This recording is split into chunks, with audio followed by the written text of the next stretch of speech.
ओम नमो भगवते वासुदेवाय। नमस्कार दोस्तों, आज की कथा में हम आपको श्रवण कराएंगे कार्तिक मास महात्म की 16वें अध्याय की कथा। साथ में ही तुलसी माता की कथा भी श्रवण करेंगे।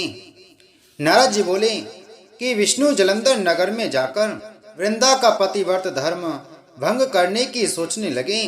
वृंदा ने स्वप्न में अपने स्वामी को भैंसे पर चढ़े हुए, तेल लगाए हुए, नंगे शरीर, काले पुष्पों की माला पहने राक्षसों सहित नंगे सिर दक्षिण दिशा की ओर जाते देखा।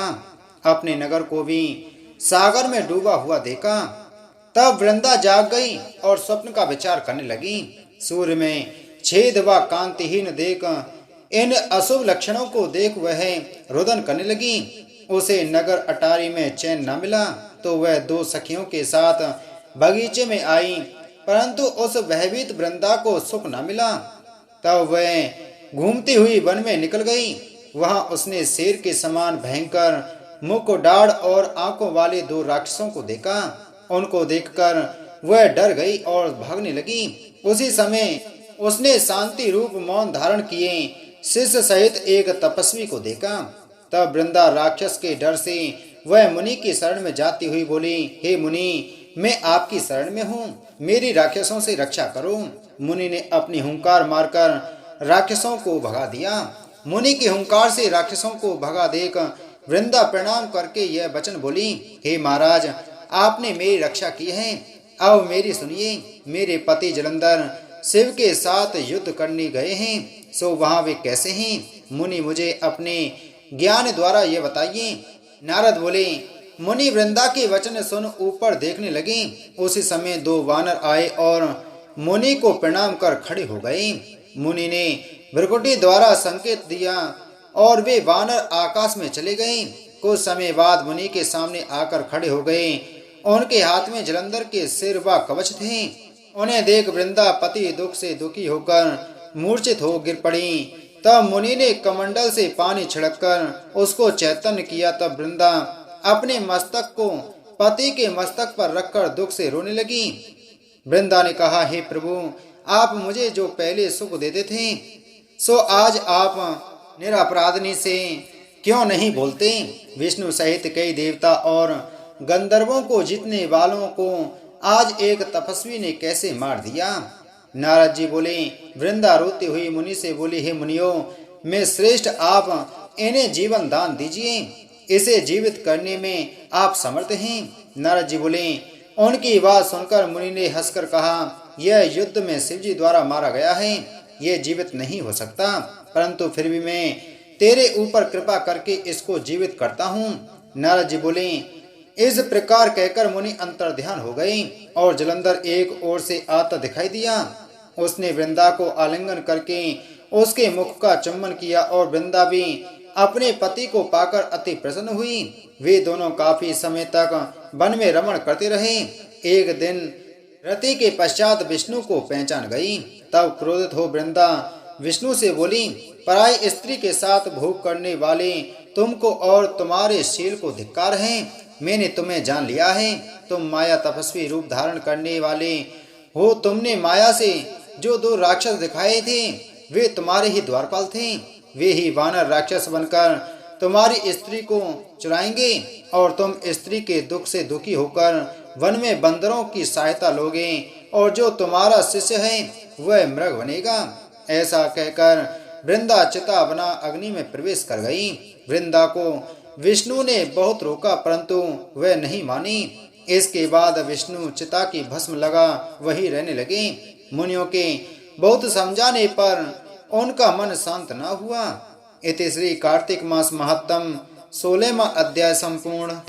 बोलो कार्तिक मास महात्म की जय। आइए सुनते हैं तुलसी माता की कहानी।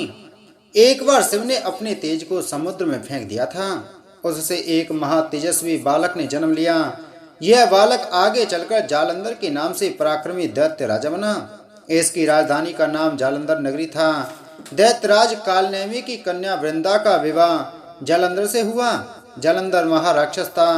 अपनी सत्ता के मद में चूर उसने माता लक्ष्मी को पाने की कामना से युद्ध किया, परंतु समुद्र से ही उत्पन्न होने के कारण माता लक्ष्मी ने उसे अपने भाई के रूप में स्वीकार किया। वहां से पराजित होकर वह देवी पार्वती को पाने की लालसा से कैलाश पर्वत पर गया। भगवान देवाधिदेव शिव का ही रूप धरकर माता पार्वती के समीप गया, परंतु माँ ने अपने योग बल से उसे तुरंत पहचान लिया तथा वहां से अंतर्ध्यान हो गई। देवी पार्वती ने क्रुद्ध होकर सारा वृतांत भगवान विष्णु को सुनाया। जलंधर की पत्नी वृंदा अत्यंत पतिव्रता स्त्री थी। उसी के पतिव्रत धर्म की शक्ति से जलंधर ना तो मारा जाता था और न ही पराजित होता था। इसलिए जलंधर का नाश करने के लिए वृंदा के पतिव्रत धर्म को भंग करना बहुत आवश्यक था। इसी कारण भगवान विष्णु ऋषि का वेश धारण कर वन में जा पहुंचे, जहां वृंदा अकेली भ्रमण कर रही थी। भगवान के साथ 2 मायावी राक्षस भी थे, जिन्हें देखकर वृंदा भयभीत हो गई। ऋषि ने वृंदा के सामने पल में दोनों को भस्म कर दिया। उनकी शक्ति देखकर वृंदा ने कैलाश पर्वत पर महादेव के साथ युद्ध कर रहे अपने पति जालंधर के बारे में पूछा। ऋषि ने अपने माया जाल से 2 बानर प्रकट किए। एक बानर के हाथ में जलंधर का सिर था तथा दूसरे के हाथ में धड़। अपने पति की यह दशा देखकर वृंदा मूर्छित होकर गिर पड़ी। होश में आने पर उन्होंने ऋषि रूपी भगवान से विनती की कि वह उसके पति को जीवित करें। भगवान ने अपनी माया से पुनः जलंधर का सिर धड़ से जोड़ दिया, परंतु स्वयं भी वह उसी शरीर में प्रवेश कर गए। वृंदा को इस छल का तनिक भी आभास न हुआ। जलंधर बने भगवान के साथ वृंदा पातिव्रता का व्यवहार करने लगी, जिससे उसका सतीत्व भंग हो गया। ऐसा होते ही वृंदा का पति जलंधर युद्ध में हार गया। इस सारी लीला का जब वृंदा को पता चला तो उसने क्रुद्ध होकर भगवान विष्णु को हृदयहीन शिला होने का श्राप दे दिया। अपने भक्त के श्राप को भगवान विष्णु ने स्वीकार किया और सालग्राम पत्थर बन गए।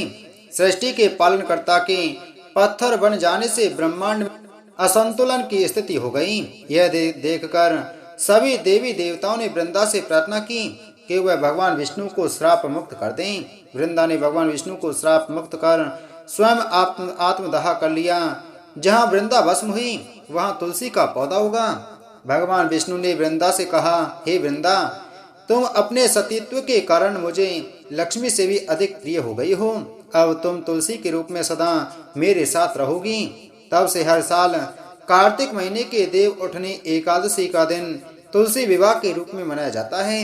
जो मनुष्य भी मेरे सालग्राम रूप के साथ तुलसी का विवाह करेगा उसे इस लोक और परलोक में विपुल यश प्राप्त होगा।